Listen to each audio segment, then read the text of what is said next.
우리가 생명의 삶 월을 화 수요일까지의 말씀을 좀 함께 보도록 하겠습니다. 요한복음 18장인데요.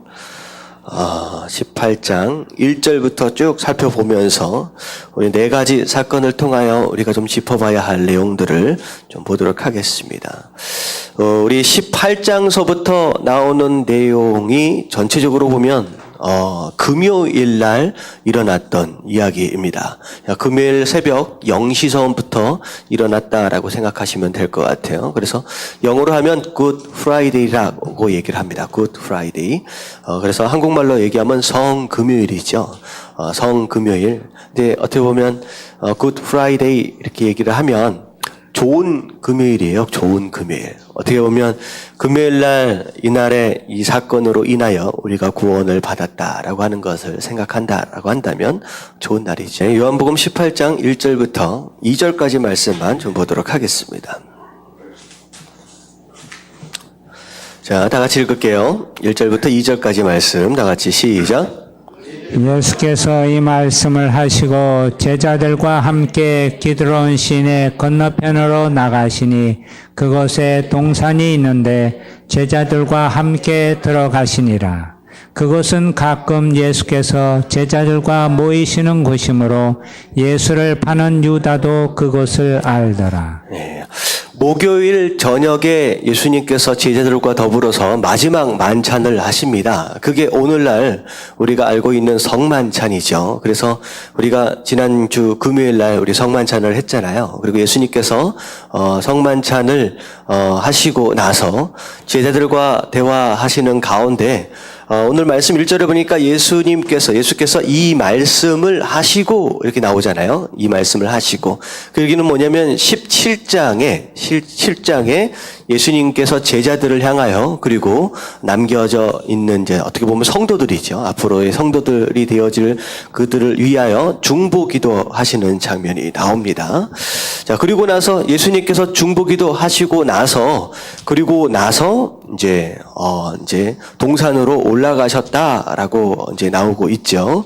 자, 그래서 우리가 1절과 2절을 통하여 우리가 생각해보고 살펴봐야 할 내용은 뭐냐면 예수님의 인생에 대하여 한마디로 얘기하면 어떤 인생이라고 얘기할 수 있느냐? 기도하는 삶이었다라고 생각할 수 있을 것 같습니다. 예수님께서 공생애를 시작하실 때에도 자, 광야에 가서서 40일 동안 금식 기도하셨죠. 어떻게 보면 사역에 시작하는 그 상황 가운데서도 예수님께서는 기도로 사역을 시작하셨습니다. 자, 그리고 공생의 사역 가운데 가장 중요한 제자들을 선택하심에 있어서도 예수님께서 전날 어떻게 하셨느냐? 밤이 맞도록 밤새도록 철야로 기도를 하신 다음에 그 다음에 제자들을 선택하시러 가셨다라고 하는 것이죠. 그리고 오병이어의 기적, 어떻게 보면 그 기적도 시작이 무엇을 통하여 시작되었느냐? 기적이 기도를 통하여 오병이어의 기적이 시작이 되었고요. 이루어졌고요. 그리고 그 기적이 이루어진 다음에 자, 사람들을 전부 다 돌아가도록 하시고 제자들도 보내시고 그 다음에 예수님 뭐하러 가셨어요? 기도하러 가셨습니다. 예수님. 그리고 오늘 말씀 1절에 보면 사실은 예수님께서 이 말씀을 하시고 이 전에 17장에 보면 이게 보통 뭐라고 제목이 붙어져 있느냐? 대제사장의 기도라는 제목이 붙어 있어요. 17장이. 예수님께서 제자들을 위해서 기도하시는 장면. 어떻게 보면 제자들과 마지막 밤을 보내시면서도 결국은 하나님께 뭐 하셨다? 기도하셨다라고 하는 것입니다. 그리고 제자들과 마지막 새벽, 어떻게 보면 이 땅 가운데 마지막 새벽을 보내시면서도 동산에 뭐하러 올라가셨어요? 기도하러 올라가셨다라고 하는 것입니다. 사실 기도하러 올라가셨는데 2절에 보니까 예수님께서 어디에서 모이시는지를 누구도 알았느냐? 유다도 알았다. 이 얘기는 뭐냐면 예수님께서 예루살렘에 올라오실 때마다 항상 예수님은 제자들과 더불어 밤이 되면 어디를 가셨어요? 이 동산에 가셔서 뭐 했어요? 기도하셨다라고 하는 거예요. 그러니까 그래서 예수님께서 기도하신 내용들을 볼 때 습관을 따라 기도하셨다라고 하는 표현도 많이 쓰고 있죠. 것이죠. 밤이 맞도록 기도하셨다라는 표현들도 많이 쓰고요. 어떻게 보면 예수님께서 사역을 시작하는 순간서부터 사역에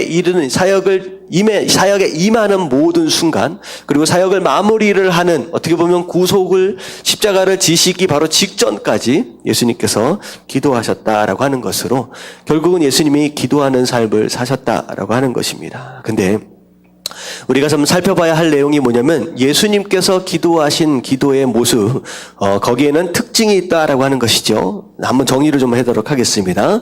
첫 번째 같이 한번 읽어볼게요. 첫 번째 다 같이 시작. 중요한 일을 앞두고 시작하기 전에. 네. 기도하실 때 예수님께서는 중요한 일이 있으면 항상 무엇부터 하셨느냐? 기도 먼저 하셨다는 거예요. 자, 무슨 뜻이냐? 기도를 통하여서 예수님께서 무엇하길 원하셨느냐?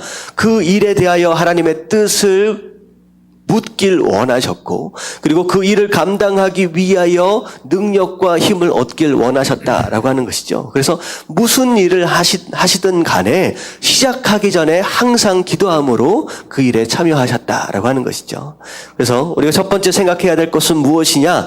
무슨 일을 하든지 뭘 하든지 여러분들 기도함으로 시작하시는 저 여러분들 되시길 주님 이름으로 축원합니다. 아멘. 하루를 시작할 때도 뭘로 시작해야 돼요?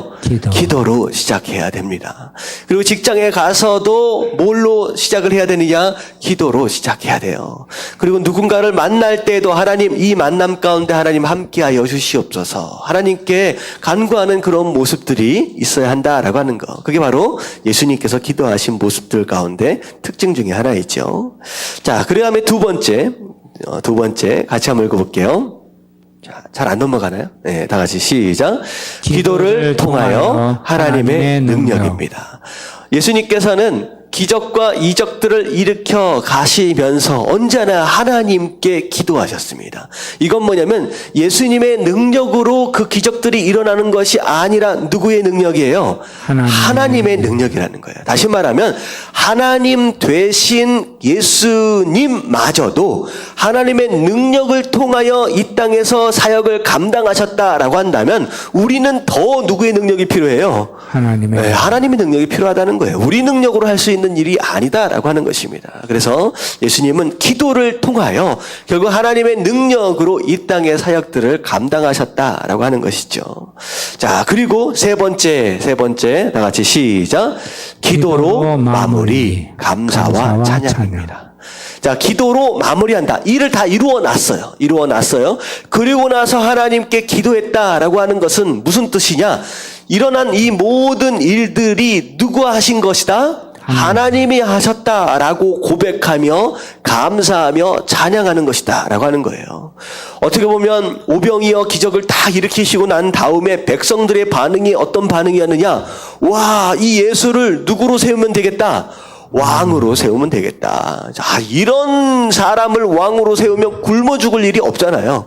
보리떡 5개, 물고기 2마리 이 정도 가지고 남자만 5,000명 먹으면, 농사 손바닥만한 땅에다가 농사 조금만 지으면 이 전 국민이 1년을 먹고 사는 거예요. 얼마나 편해요. 그러니까 백성들이 우와, 왕으로 세우자라고 하는 그런 움직임이 있었다는 거죠. 충분히 인간 되어지신 예수님 입장에서 본다면 우쭐해질 수 있고, 예수님이 어떻게 그렇게 표현하기는 애매하지만 인간적으로 본다면 교만해질 수도 있다는 거예요. 근데 예수님은 절대 그러지 않으셨어요. 딱 그 부분에 대하여 기도함으로 마무리해요.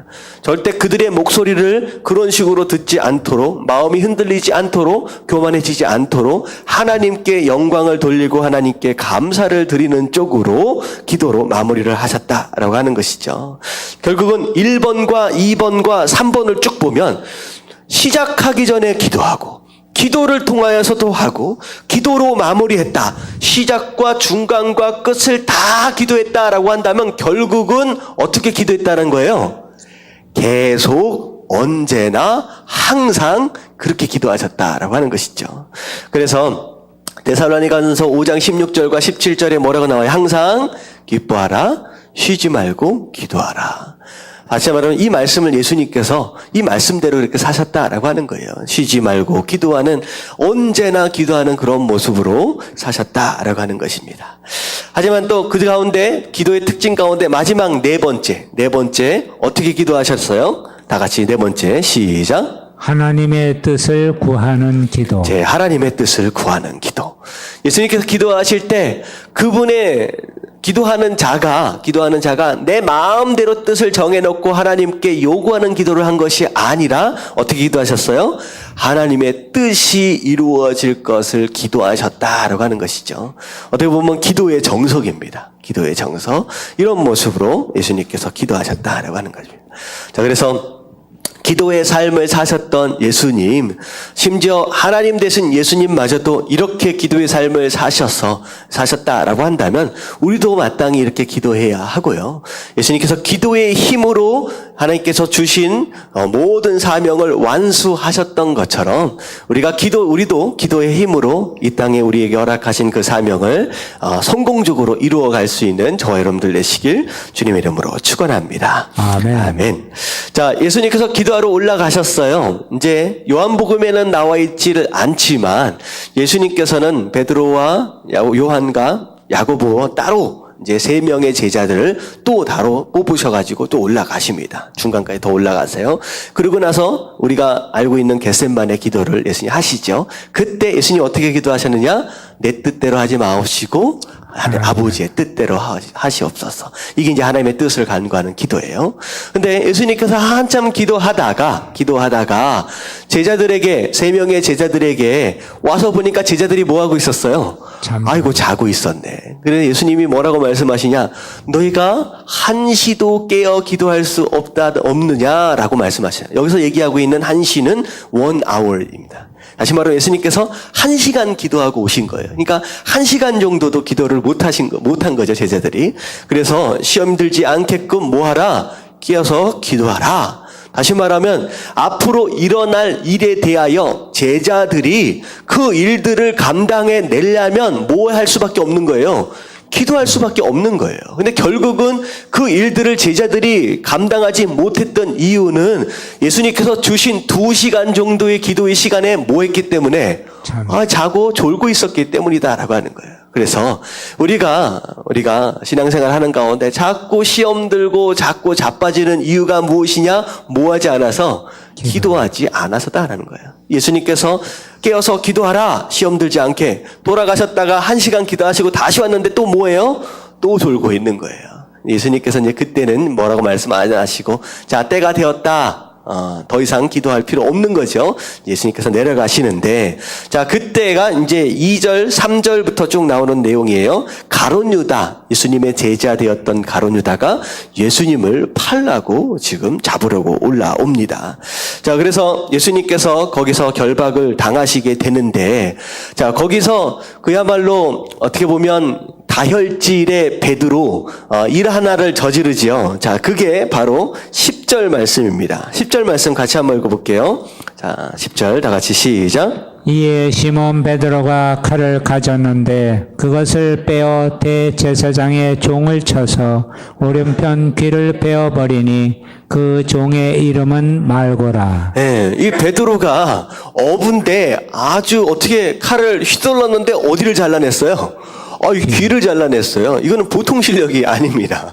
이게 어떻게 보면 교묘하게 귀를 잘라냈다라고 하기보다는 그냥 대충 휘둘렀는데 말고가 어떻게 한 거예요? 샥 피한 거예요. 피했더니만 딱 귀가 잘려나간 겁니다. 근데 예수님께서 이 말고의 귀를 치료해 주시는 장면이 다른 복음서에는 나오죠. 자, 근데 그 다음에 11절에 예수님께서 뭐라고 말씀하시느냐 같이 한번 읽어볼게요. 시작. 예수께서 베드로더러 이르시되 칼을 칼집에 꽂으라. 아버지께서 주신 잔을 내가 마시지 아니하겠느냐 하시니라. 네, 칼을 칼집에 꽂아라. 지금 어떻게 보면 칼로 해결할 수 있는 일이 아니다라고 예수님 말씀하시는 거예요. 자, 여기서 우리가 두 번째 사건입니다. 말고의 귀를 벤 베드로. 여기에 대해서 우리가 좀 살펴봐야 될 텐데요. 세상에는요, 악이 얼마나 많은지 모릅니다. 참 악한 일들이 참 많지요. 뉴스를 봐도 그렇고요. 여러 가지 TV의 내용들을 보면요. 야, 사람이 어쩌면 저렇게 악할 수 있을까? 저렇게 못될 수 있을까? 저 사람이 제정신인가? 라고 생각될 정도의 그런 일들이 사실 많이 일어납니다. 어저께인가요? TV를 보니까 누구예요? 22살짜리 청년 아버지가, 청년이 아니죠. 젊은 아버지가 게임 중독에 빠져가지고 어떻게 했어요? 자기 아들, 불과 20몇 개월밖에 안 된 아들을 갖다가 죽이고 나서 다시 게임을 하러 갔대요. 그러니까 참 이 세상이 어떻게 되었는지 참 이런 일들이 많이 일어나요. 어떻게 보면 중독이다라고 하는 것 자체가 어떻게 보면 요즘 세상에 얼마나 많은지 모릅니다. 사람도 그렇게 죽이기도 하고 참 별일이 다 일어나요. 근데 일반적으로 세상에서 막 일어나고 있는 그런 악한 일에 대한 성도의 반응이 굉장히 중요해요. 그 악한 일에 대해서 성도들이 어떻게 반응하느냐라고 하는 거. 자, 사람들이 어떻게 보면 중독 때문에 그랬다라고 한다면, 사람들이 그렇게 살인을 저지르고, 악한 일을 하고, 강도짓을 하고, 테러를 하고, 이런 일들을 저지른다라고 하는 내용들을 뉴스에서 보면, 우리 마음 가운데 어떤 마음이 생깁니까? 일반적으로. 화가 나지 않아요? 화가 나잖아요. 화도 나고, 저것을 어떻게 가만히 둘 수 있을까? 저거를 그냥 차라리 그냥 없애버리는 게 낫지 않을까? 저런 것은 감옥에 가둬가지고 평생 나오지 못하게끔 해버리든지, 아니면 사형을 시켜버리든지, 그래야 되는 게 아니냐라는 생각이 들 정도로 어떤 그런 마음들이 생길 수 있어요. 분노가 생겨요. 그냥 할 수만 있으면 내가 가서 한 대라도 때려주고 싶고, 어떻게 해버리고 싶은, 특히나 나를 향하여 악한 일들을 하고 있는 자들을 향하여서는 어떻게 보면 똑같이 갚아주고 싶은 그런 마음들이 마음 가운데 생길 수 있다라고 하는 거예요. 근데 우리가 만약에 세상에 있는 악함과 세상에 있는 공격성과 세상에 있는 그런 폭력들에 대하여 우리가 똑같이 공격적이고 폭력적인 것으로 대항하고 반응한다라고 한다면 어떤 모습이 되냐면 악을 뭘로 반응하는 거예요? 악으로 반응하는 것이나 마찬가지일 수 있다라고 하는 거죠. 그래서 정당치 못한 폭력을 향하여 폭력으로 대항하는 것은 정당한 거예요? 정당한 게 아니에요.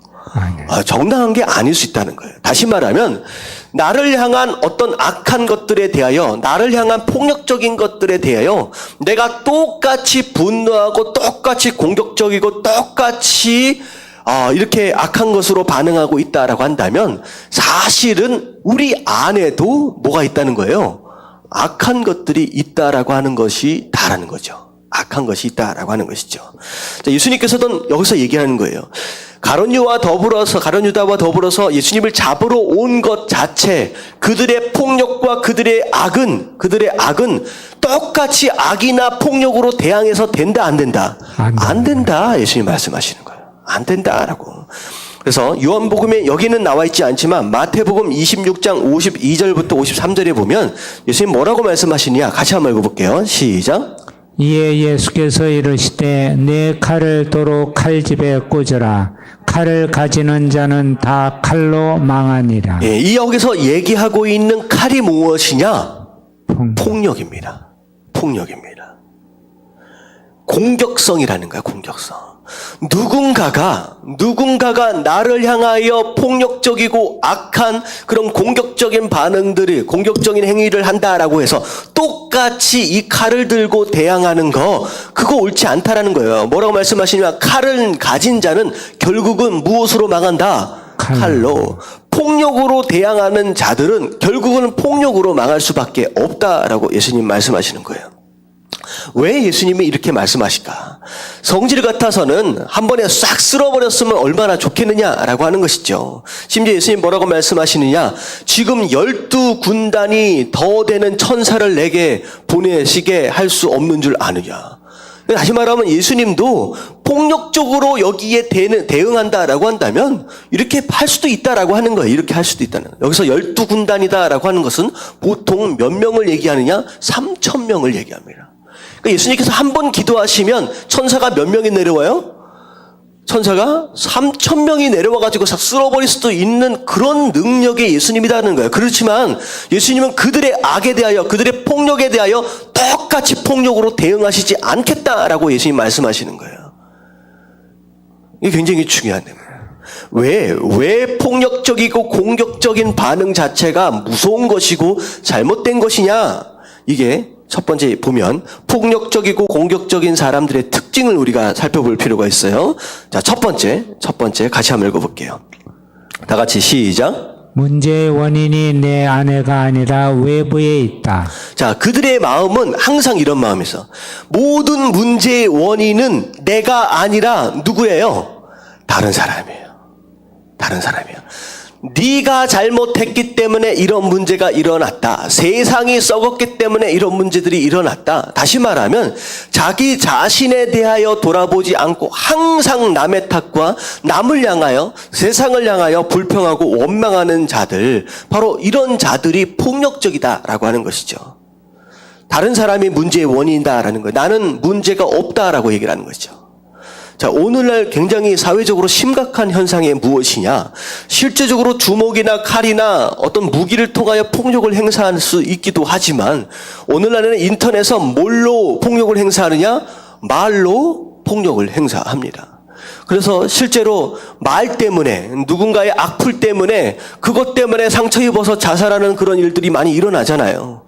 사실 이런 것들을 보면 이게 전문 악플러들이 있어요. 전문 악플러들이. 어찌됐든 인터넷 들어가가지고 누가 뭐 했다라고 하면 욕 한 번 하고 또 뭐 했다고 하면 욕 한 번 하고 아예 그것을 습관적으로, 아니 그것을 아예 직업적으로 하는 사람도 있다라고 하는 거예요. 근데 그 사람들 마음속을 잘 들여다보면 그들의 언어적인 폭력은 뭘 전제로 해서 나온 것이냐? 세상이 이렇게 되고 세상이 이렇게 된 것은 다 누구 때문이라는 거예요? 내 탓이 아니라 다 남의 탓이라는 거예요. 자기는 정의롭다는 거예요. 자기는 아무런 잘못이 없고 세상이 썩었기 때문에, 누군가가 잘못했기 때문에 이런 문제들이 일어나고 있다라고 하는 것입니다. 그리고 오늘날 그 이슬람권에 있는 테러리스트를 한번 보세요. 자기들이 잘하는 건 하나도 없어요. 근데 어찌 되었든 무슨 내용이든 어떻게 됐든 그 문제를 뭘로 해결하려고 애를 쓰느냐? 폭력과 공격적인 것으로 해결을 하려고 애를 쓴다라고 하는 것이죠. 자, 이거 중요한 건 뭐냐면 그들은 항상 다른 사람들을 향하여 원망하고 탓을 하고 있다라고 하는 것으로 인하여 이 사람들의 특징은 무엇이냐? 결국은 내 안에 있는 악을 발견할 수 있어요, 없어요? 없다라고 하는 것입니다. 하여튼간 뭐만 하면 폭력적이고 공격적으로 반응하는 사람들을 보면 자기 잘못을 전혀 들여다볼 수 없다라고 하는 것이죠. 근데 두 번째 우리가 좀 생각해 볼 수 있는 것은 무엇이냐? 이 사람들의 특징 중에 하나는 자기 잘못을 전혀 인식하고 있질 못하든지 반대로 2번 말씀 볼게요. 2번 다 같이 시작. 폭력과 공격성은 내면의 악을 숨기기 위한 수단. 네, 뭐라는 거예요? 내 안에 뭐가 있어요? 내 안에 오히려 악한 것이 있기 때문에 이 악한 것을 포장하고 숨기기 위해서 폭력과 공격성으로 나타난 것이다 라고 하는 것이죠. 그래서 자, 무슨 일이 있을 땐 내 안에서 갑자기 막 분노가 일어나고 폭력적이고 공격적인 어떤 그런 반응이 일어난다라고 했을 때, 자, 이걸 뭐라고 생각하시면 되냐면 내 안에 있는 숨겨진 연약함과 악을 숨기기 위해서 이런 일들이 일어나는 것은 아닌지 우리가 돌아볼 수 있어야 된다라고 하는 거예요. 자, 그래서 이런 얘기가 있잖아요. 개가 막 짖는 이유가 뭐예요? 모르는 사람이 막 등장했을 때 개가 왜 짖어요? 무서워서 짖는데요. 무서워서 짖는데요. 자기의 연약함과 자기의 부실함이 그 사람한테 드러나지 않도록 하기 위해서 큰 소리로 자기를 포장하는 거예요. 그래서 어딜 가든지 소리가 큰 사람이 있어. 딱딱거리고 큰 사람이 있어요. 그런 사람은 뭐예요? 사실은 마음은 어떤 사람이에요? 약한 사람이에요. 숨길 게 많은 사람이에요. 이걸 어찌되었든 포장해 보려고 그런 식으로 반응할 수 있다라고 하는 것입니다. 베드로도 마찬가지죠. 자, 이 상황을 어떻게 해결할 수 있는 방법이 없잖아요. 자, 그래서 어떻게 해야 할지를 모르니까 일단 칼을 휘두르고 보는 거예요. 공격적으로 한번 대응하고 보는 거예요. 자, 이런 사람들은 결국은 내 안에 있는 연약함과 악한 것을 깨달을 수 없을 뿐더러 끊임없이 내 연약함과 악한 것을 큰 소리로 공격적이고 폭력적인 것으로 포장해 가고 있기 때문에 결국은 이 사람은 성장할 수 있다 없다? 없다라고 하는 거예요. 예수님이 뭐라고 말씀하시냐? 그걸 포장하지 말라. 폭력으로 감추지 말라. 네 안에 있는 연약함과 네 안에 있는 두려움과 네 안에 있는 악한 것들이 하나님 앞에서 전부 다 드러날 수 있을 때 그때야 너희가 치료받을 수 있고 회복될 수 있고 변화하고 성장할 수 있다라고 하는 것이죠. 그래서 우리가 이런 내용들, 여러분 주변에 있는 그런 악한 상황들 가운데 절대 분노하거나 절대 폭력적으로 나아가지 마십시오.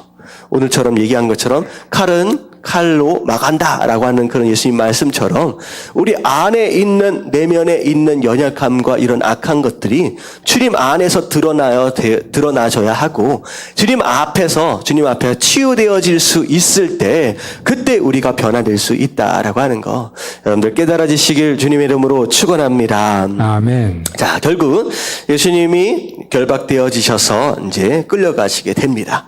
자, 끌려가서 자, 어디로 가느냐? 전해의 대제사장이었던 안나스에게로 끌려가요. 자, 그리고 나서 거기에서 신문을 당하시죠. 자, 신문을 당하시는데, 자, 여기서 중요한 내용이 있어요. 자, 신문을 당하시는 상황 가운데 누가 쫓아가느냐? 베드로하고 요한이 쫓아갑니다. 자, 요한은 대제사장하고 원래 친한 사람이에요. 관계가 있던 사람입니다. 그래서 요한은 아무도 안 건드려요. 그래서 대제사장의 뜰까지 안에까지 쑥 들어갈 수 있었어요. 근데 베드로는 관계가 없기 때문에 들어갈 수 없잖아요. 그 대신 요한의 백으로 대제사장의 뜰까지 안으로 이제 들어올 수 있게 됩니다. 근데 중요한 것은 뭐냐면 대제사장 집 안에 뜰까지 들어왔는데 17절 다 같이 한번 읽어볼게요. 다 같이 시작. 문 지키는 여종이 베드로에게 말하되 너도 이 사람의 제자 중 하나가 아니냐 하니 그가 말하되 나는 아니라 하고. 네, 무슨 일이 벌어졌어요? 그 안에 있는 사람이 예수님의 너 제자 아니냐? 너랑 예수님이랑 같이 있었던 거 내가 본 것 같은데 라고 이야기를 하는 거예요. 자, 그랬더니 베드로가 뭐라고 얘기해요? 나는 아니다. 다시 말하면 내가 예수님의 제자가 아니다라고 얘기를 하는 거예요. 그러고 나서 좀 있다가 예수님이 신문 당하시고 있는 상황 가운데서 좀 있다가 또 옆에 있는 사람이 또 물어보는 거예요. 25절 다 같이 한번 읽어볼게요. 시작. 시몬 베드로가 서서 불을 쬐더니 사람들이 묻되 너도 그 제자 중 하나가 아니냐? 베드로가 부인하여 이르되 나는 아니라 하니. 네. 불을 쬐고 있었어요. 또 그 자리를 피해서 예수님이 어떻게 되시나 궁금해서 이게 보면서 그랬더니 옆에 있는 사람이 야, 너 산에서 봤다. 너 예수님 잡히실 때 옆에 있었던 것 같은데 라고 얘기를 하는 거예요. 그랬더니 뭐라 그래요? 베드로가 부인하여 이르되 나는 아니다. 나는 예수님의 제자가 아니다 라고 얘기를 하는 거예요. 자, 그리고 나서 26절을 보니까 대제사장 종 하나가 어떻게 보면 베드로의 길을 자른 사람 이 말고의 친척이에요. 야, 내 동산에서 분명히 널 봤는데 라고 얘기를 하니까 베드로가 또 부인을 합니다. 근데 마지막에 어떻게 나와요? 이에 베드로가 또 부인하니 곧 닭이 울더라. 네, 다른 복음서에 보면 닭이 우는 소리를 듣고서 베드로가 밖에 나와서 웁니다. 어떤 마음 가운데 울었을까요? 자기가 아무리 자기를 생각해도 자기가 어때 보여요? 한심하지요. 그야말로 수제자잖아요. 제일 대빵이거든요. 그 제자들 가운데 3년 반 동안 그렇게 쫓아다녔음에도 불구하고 어떻게 보면 인간적인 의리도 없어 보이는 그런 모습. 예수님을 내가 어떻게 부인할 수 있을까라는 그런 생각까지도 할 수 있었을 것 같습니다. 그리고 심지어 어젯밤 불과 몇 시간 전이냐? 불과 한 6, 7시간 전이에요. 불과 6, 7시간 전에 예수님이 뭐라고 말씀하셨느냐? 너희가 다 내가 잡힐 때 어떻게 될 것이다? 다 흩어질 것이다. 다 도망갈 것이다. 그랬을 때 베드로가 한 얘기가 있어요. 난 절대로 아닙니다. 나는 절대로. 베드로가 장담했어요. 그리고 나서 예수님이 아니다. 너 도망간다. 너도 도망간다. 그랬더니 베드로가 뭐라 그래요? 다 도망간다라고 할지라도. 이 얘기는 뭐냐면 자기가 얼마나 대단한 사람인지 옆에 있는 제자들을 향하여 보면서 하는 거예요. 이것들이 다 도망간다라고 할지라도 나는 절대로 아니다. 나는 어떻게 보면 죽는 데까지 따라간다는 거예요. 자, 그렇게 호언장담했던 자기, 불과 6시간 전. 근데 지금 와서 어떻게 됐어요? 지금 잡혀갈 상황도 아니거든요. 그리고 옆에서 군인이 물어본 것도 아니에요. 옆에 있는 그냥 종들이 지나가다가 물어봐요. 그렇음에도 불구하고 예수님을 심지어 저주까지 하는 모습을 봅니다. 다른 복음서에 보면 저주하고 저런 사람이 뭐냐라고 하면서 예수님을 욕하고 부인까지 했어요. 자, 그런 모습을 볼 때 자기가 얼마나 한심스러웠겠느냐라고 하는 것이죠. 자, 근데 이런 모습을 보면서 베드로를 향하여 야, 진짜 한심하다. 자, 진짜 의리도 없다라고 생각할 수도 있을 것 같아요. 근데 이 문제를요, 우리가 다른 관점에서 우리가 살펴볼 필요가 있다라고 하는 것입니다. 과연 베드로만 이렇게 살겠냐라는 거죠. 베드로만 이렇게 신앙생활을 하고 있느냐라고 하는 것이죠. 많은 사람들, 많은 성도들이 숨어서 신앙생활을 합니다. 세상 사람들로부터, 내가 아는 사람들로부터 내가 혹시나 들키지 않을까라고 하는 두려움 가운데 은연중 간접적으로 예수님을 부인하며 살고 있는 그런 성도들이 얼마나 많은지 모른다라고 하는 거예요. 자, 그래서 이 문제를 몇 가지로 좀 생각을 해볼게요. 자, 첫 번째 같이 한번 읽어볼게요.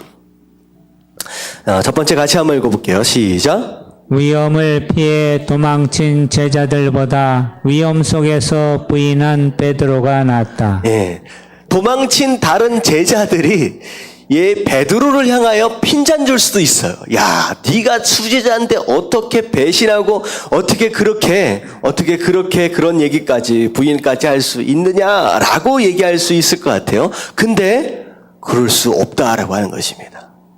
다른 제자들은 어떻게 했어요?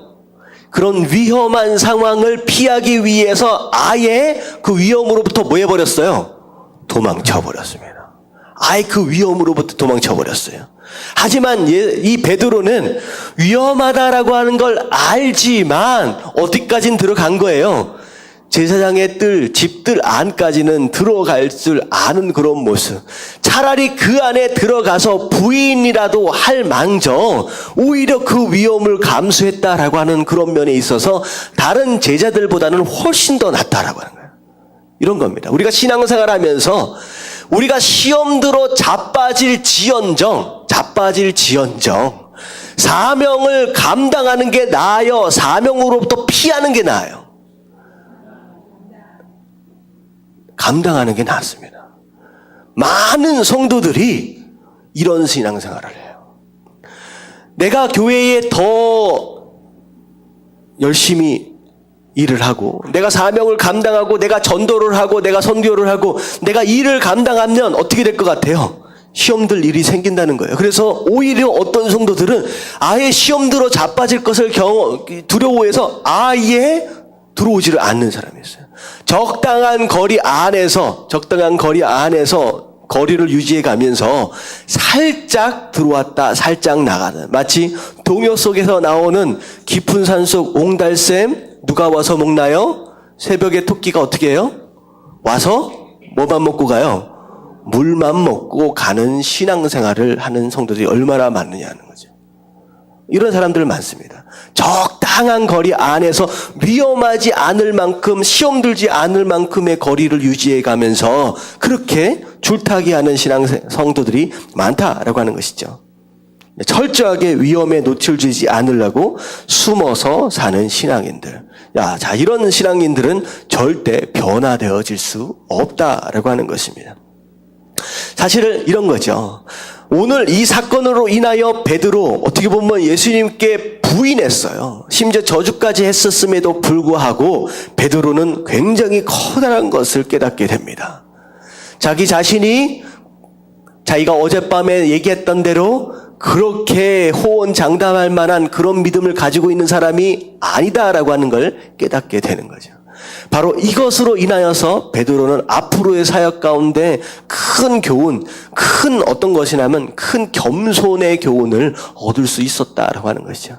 어떻게 보면 끝까지 기도함으로 하나님의 은혜를 붙잡는 이런 삶을 살 수 있었던 어떤 그런 기회는 바로 이 사건을 통하여 베드로가 얻게 되었는 것이 아니었느냐라는 생각을 해보게 됩니다. 그래서 우리가 비록 쓰러지고 자빠지고 시험이 든다라고 할지라도 도망치면 된다 안 된다? 안 된다. 숨어서 신앙생활에서는 안 된다라고 하는 것이 첫 번째입니다. 자, 그리고 두 번째 같이 한번 읽어볼게요. 다 같이 시작. 자신의 신앙을 지나치게 과대평가하지 말라. 네, 내가 아무리 오래 믿었다라고 할지라도 내가 신앙생활을 몇 년을 했는데 내가 누군데, 내가 장로인데, 내가 권사인데, 아니 심지어 내가 목사인데 절대 과대평가하지 말라는 거예요. 과대평가하지 말라는 거예요. 누구도 쓰러질 수 있다라고 하는 것이죠. 누구도 쓰러질 수 있다라고 하는 거. 베드로는 어젯밤에 뭐라고 얘기했느냐? 나는 절대로 도망치지 않을 것입니다. 끝까지 예수님을 따라가겠다라고 장담했건만 그것은 결국은 뭐 한 거예요? 베드로가 자기 신앙에 대하여 과대평가한 것이다라고 하는 것입니다. 과대평가.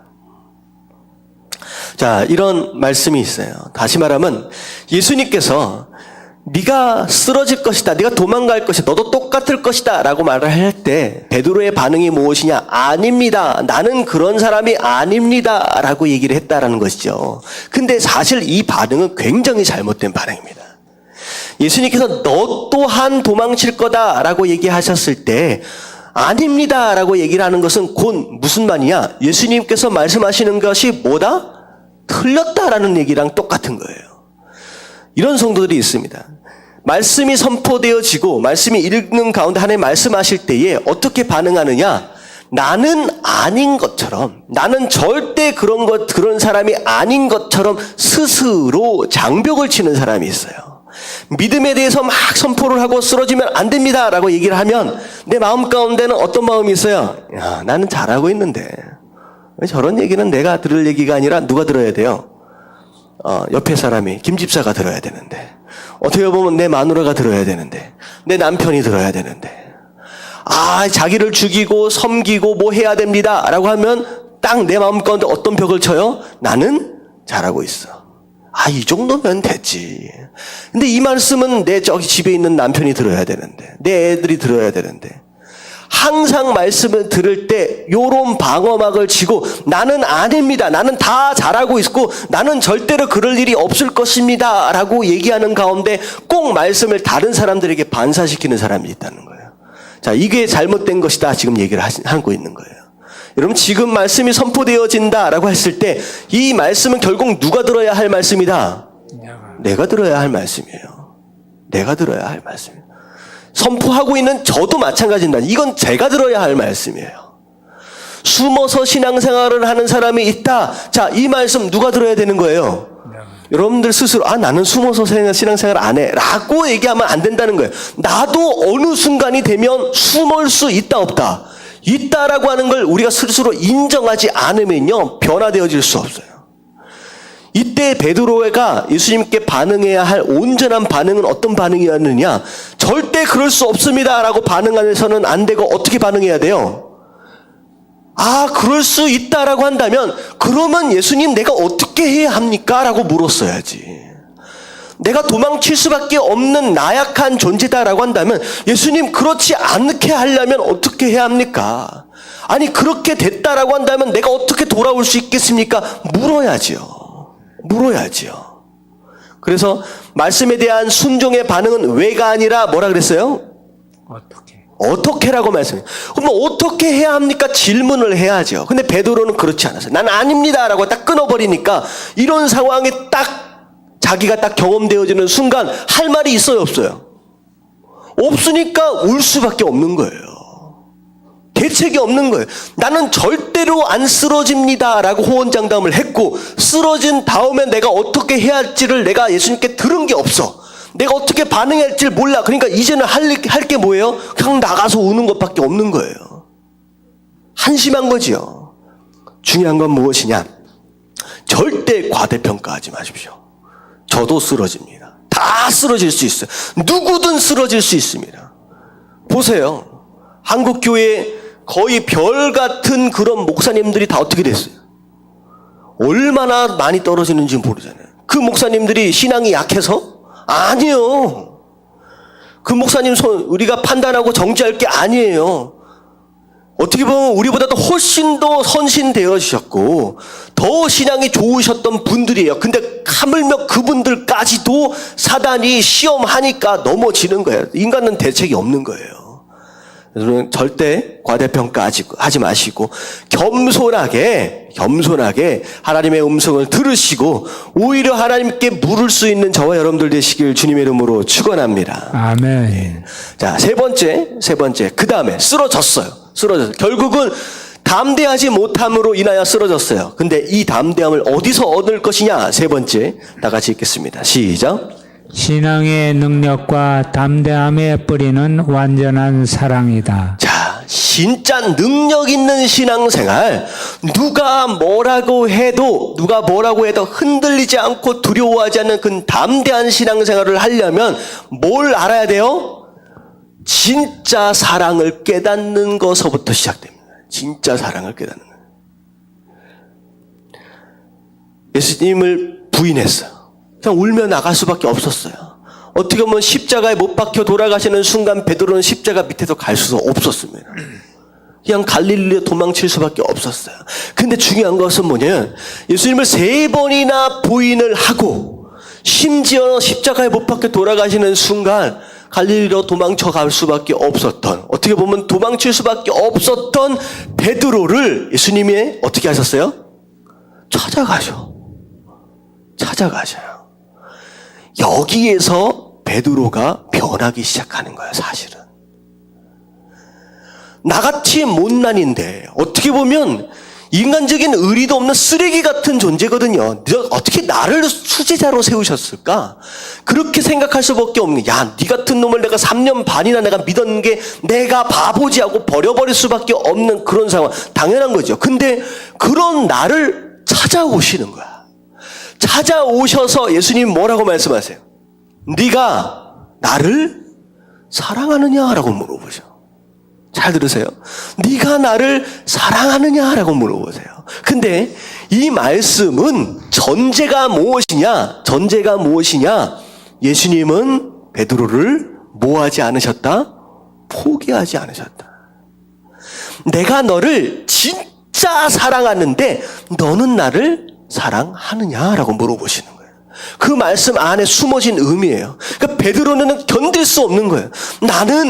나는 요 모양 요 꼴밖에 안 되는데 예수님은 나를 포기하지 않으시는 거예요.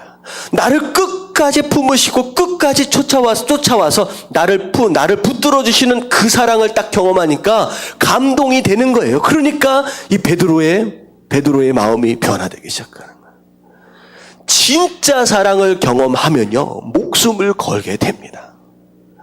베드로가 바로 그 십자가를 통하여 다시 찾아오시는 예수 그리스도를 통하여 그 신앙의 능력과 힘을 얻는 거예요. 자, 보세요. 예수님이 엄청난 기적과 이적들을 행하며 다니실 때는요, 예수님을 향하여 목숨을 건 자들이 한 명도 없었습니다. 예수님 때문에 죽음을 각오한 사람은 아무도 없었어요. 근데 예수님께서 십자가에 딱 못 박혀 돌아가시는 딱 그 순간에 목숨을 거는 자들이 생기는 거예요. 누구예요? 아리마대 사람 요셉. 목숨을 거는 거예요. 그 전까지만 해도 어떻게 했어요? 그 아리마대 사람은 목숨 걸고 쫓아다니지 않았어요. 숨어있던 사람들이에요. 심지어 바리새인 가운데 어떻게 했어요? 숨어서 저녁 때 예수님을 찾아와서 물었던 사람이 있어요. 어떻게 해야 구원을 받습니까? 그 얘기는 뭐냐면 두려운 거예요. 담대함이 없는 거예요. 그 기적과 이적들이 엄청나게 일어나고 있었을 예수님 살아계실 때는요, 목숨을 거는 자들이 없었습니다. 근데 예수님이 십자가에 못 박혀 딱 돌아가시는 순간 그 십자가 위에서 진짜 사랑을 딱 경험하니까 그때부터 뭐 하기 시작해요? 목숨을 걸기 시작하는 거예요. 아, 내 목숨 아깝지 않게 드릴만 하구나. 목숨을 거는 담대함이 생기는 거예요. 시체 내놔라. 내가 공회원이었어요. 아리마대 사람 요셉 공회원이었어요. 거기서 쫓겨나는 거예요. 끝장나는 거예요. 자기 먹고 살 일이 끝나는 겁니다. 그럼에도 불구하고 내 모든 직장, 내가 먹고 사는 것들이 모두 다 박탈되어지고 다 잃어버린다라고 할지라도 그 시체 내가 가져가겠다. 자기 무덤을 내주는 거예요. 결국 뭐냐? 진짜 내가 담대하게 신앙생활하고 능력 있게 살아가려면 뭘 경험해야 되느냐? 기적이 아니라는 거예요. 기적이 아니라는 거예요. 뭐예요? 십자가입니다.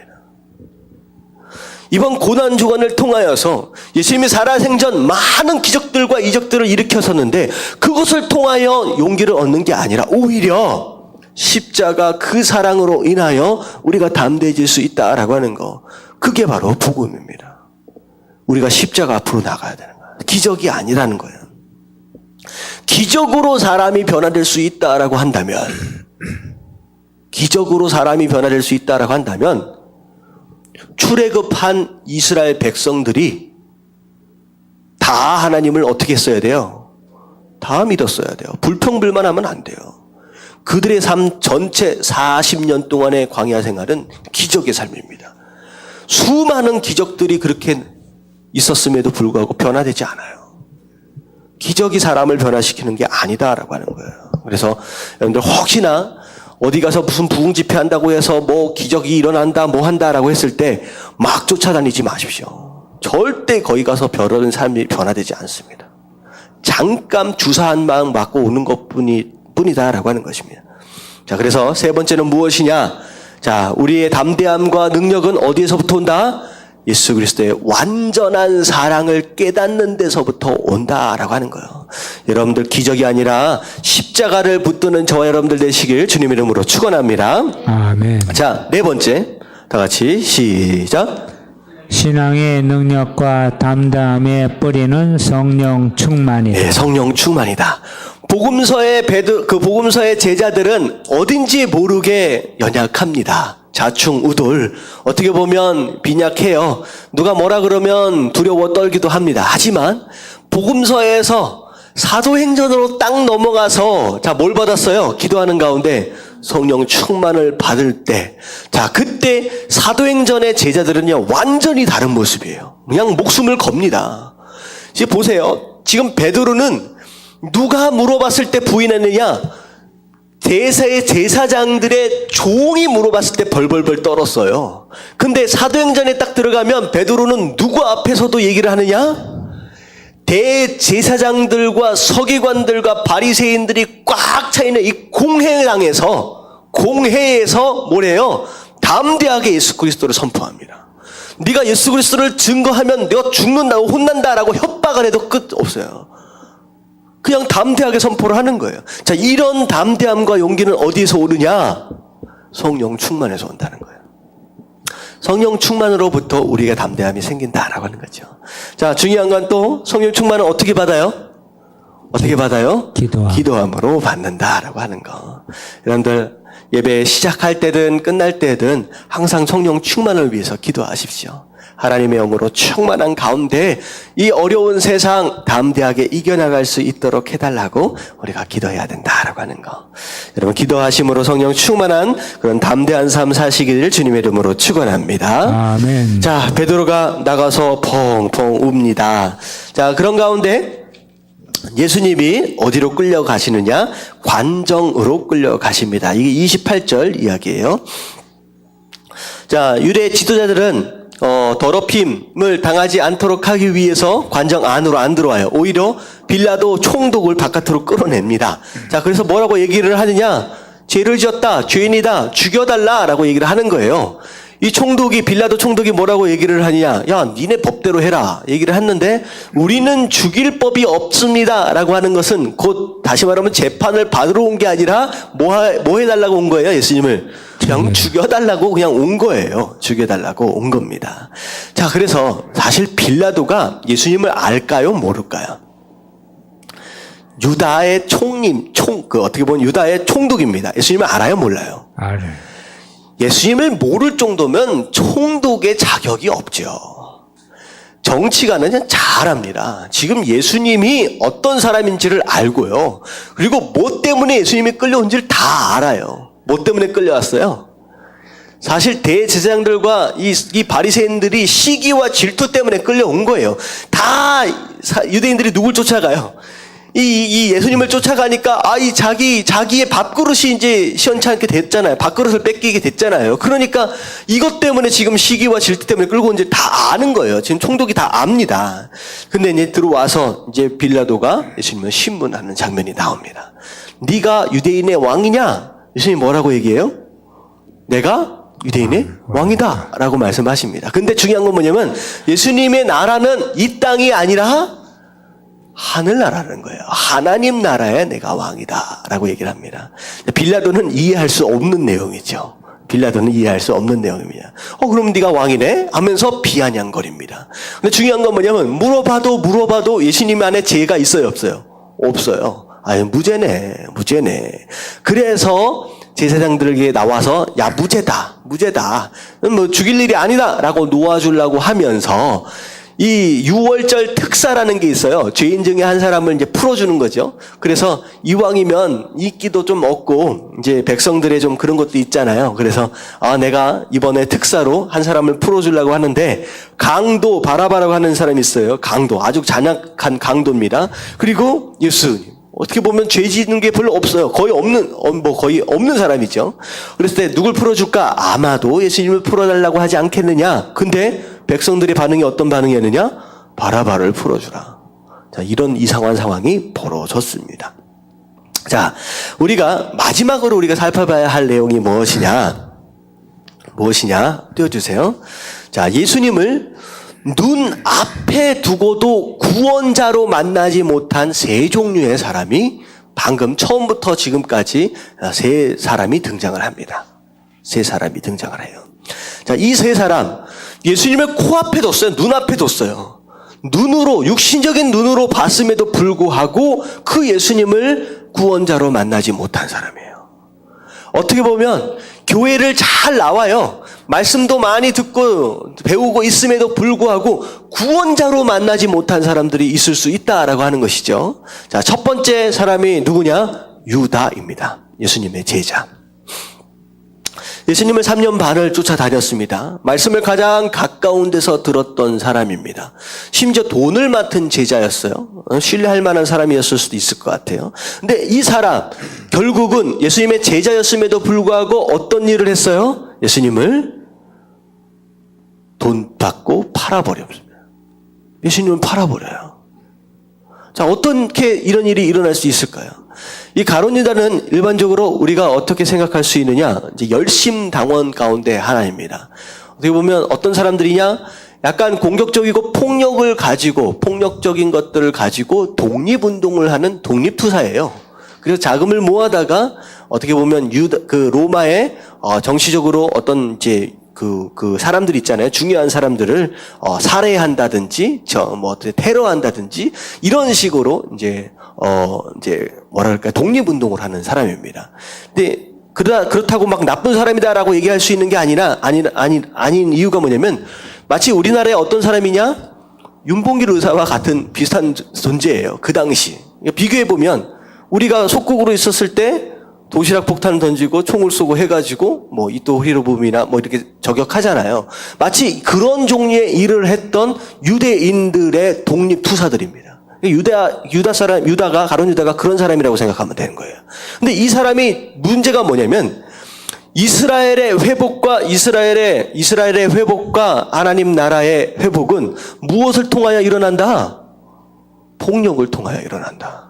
정치적인 것이고 군사적인 방법을 통하여 일어난다는 거예요. 그래서 로마 정권을 몰아내야 회복이 일어난다라고 하는 자기 생각과 자기 뜻으로 가득 차 있는 사람이에요. 근데 예수님을 3년 반 쫓아다녔는데 기적도 일으키고 대단한 능력이 있어.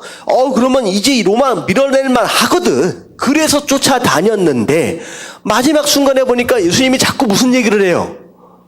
죽는 얘기를 하는 거예요. 십자가에 못 박혀 죽을 얘기를 하시는 거예요. 그러니까 내 생각과 예수님의 생각이 같아요, 달라요? 달라요. 이 달라지는 거예요. 내 생각과 내 뜻으로 가득 차 있는 사람, 결국은 아무리 예수님이 복음을 전해도 들을 수 있어요, 없어요? 못 듣는다는 거죠. 못 듣는다는 거예요. 그래서 결국은 어떻게 했어요? 예수님을 죽이자. 차라리 그럴 바에야 돈이라도 벌자 해서 돈을 받고 아예 팔아버리게 됩니다. 근데 누가 그런 얘기를 하더라고요.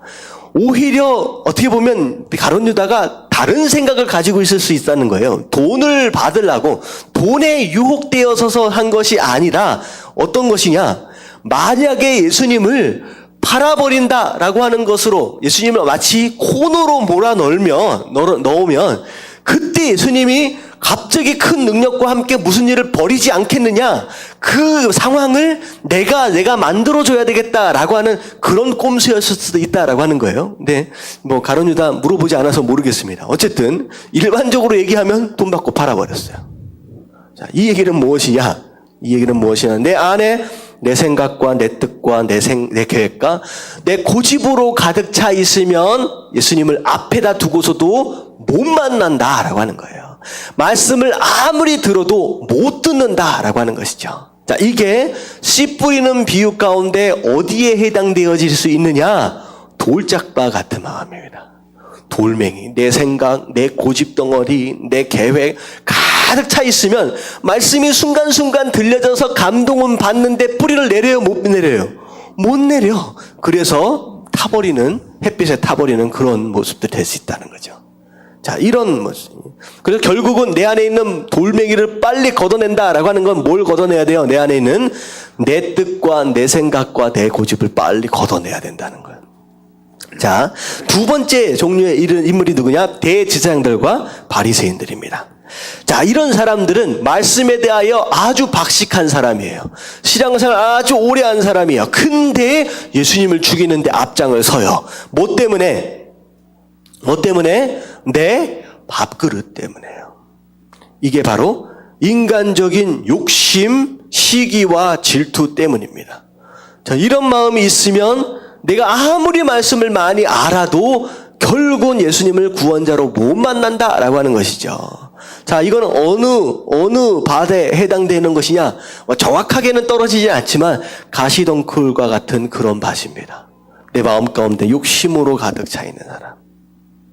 이게 두 번째 인물이에요. 그것도 빨리 걷어내야죠. 자, 세 번째 인물이 누구냐? 빌라도입니다. 유다의 총독이죠. 자, 이 사람은 관심이 뭐에만 있느냐? 세상 성공에만 관심이 있어요.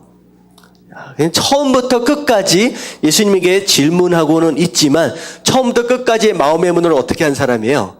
닫은 사람입니다. 예수님이 뭐라고 얘기하든 왕이다, 유대의 왕이다 라고 얘기하니까 빌라도가 뭐라 그래요? 그래, 네가 왕이네? 비아냥거립니다. 아예 문을 안 열어요. 처음부터 문을 열지 않습니다.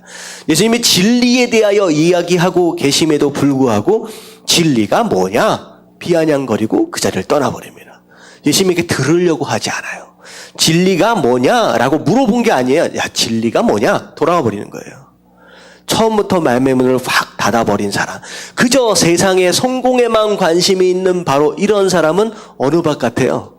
길가와 같이 탁탁한 완전히 닫혀있는 그런 마음과 같습니다. 결국은 아무리 예수님을 눈앞에 둔다라고 할지라도 이런 세 가지 종류의 마음을 가지고 있다라고 한다면 뿌리 내릴 수 있느냐? 없다라고 하는 것. 열매도 기대할 수 없다라고 하는 것이죠. 그래서 우리가 신앙생활 하면서 예배 가운데 나아가고 말씀 가운데 나아갈 때 중요한 건 무엇이냐? 뭘 준비해야 돼요? 준비된 씨앗에 합당한 그런 마음, 그런 땅을 우리가 준비할 수 있을 때 그때 우리가 열매 맺는 삶을 살 수 있다라고 하는 거.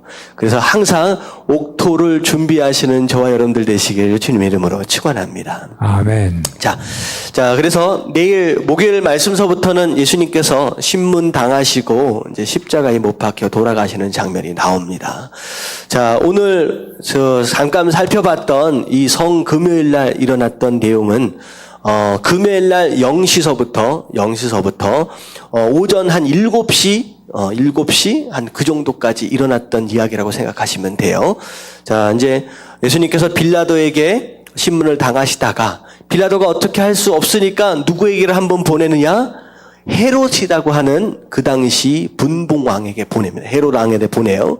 네, 헤롯 왕에게 보냈다가 결정을 내리지 않고 다시 총독에게 돌아옵니다. 요한복음에는 자세하게 나와 있지는 않습니다. 근데 그런 일들이 있어진 가운데 예수님께서 몇 시에 십자가에 못 박혀 돌아가시느냐? 오전 9시에 십자가에 못 박혀 돌아가시고, 그리고 나서 6시간 정도를 매달려 계십니다. 가장 밝을 때 12시에 해가 갑자기 빛을 잃고요. 그리고 나서 3시에 예수님께서 운명하시죠. 그리고 나서 운명하시고 나서 4시나 5시 정도에 해가 바로 지기 직전에 요셉으로부터, 아리마대 사람 요셉으로부터 시체가 내려지게 되고요. 그리고 나서 해가 바로 지기 직전까지 염을 한다 그러죠. 장사를 지내서 그 요셉의 무덤에 들어가시게 되고, 그때부터 이제 무덤에 계시게 되는 게 내일 금요일이죠. 금요일 저녁 6시부터 7시서부터 이제 무덤에 들어가고 계십니다. 그리고 나서 금요일 저녁을 계시고 밤을 계시고 토요일 하루를 전체를 계시고, 그리고 주일날 이른 새벽에 예수님께서 부활하시게 되죠. 그래서 금요일 저녁, 토요일, 그리고 주일날 새벽까지 해가지고 3일 만에 부활하셨다라고 그렇게 이해를 하시면 될 것 같습니다.